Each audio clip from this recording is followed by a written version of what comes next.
Guys, this is me again, and I'm going to be showing you a vampire spell.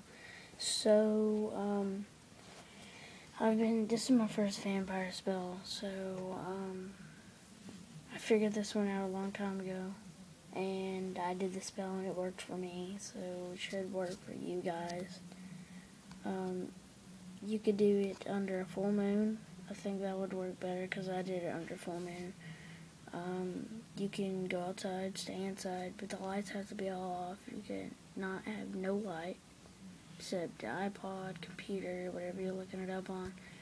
If you're looking at my video, or if you're looking at somebody else's video, whichever one. So back to the spell. I am one, like I said, so the spell is blood red, pale skin, moonlight draw me in. Quench my thirst, coursing veins, let my body feel no pain. Say that 3 or 10 times, whichever one. I did it 10 times, so it worked for me, so I'll do it 10 times. You can write it down on a piece of paper, but if you got good memory in your head, you can count and stuff, but I did it in my mind, so, that's it for the spell. I'm going to be showing you werewolf spells and stuff, so, yeah. Bye, guys.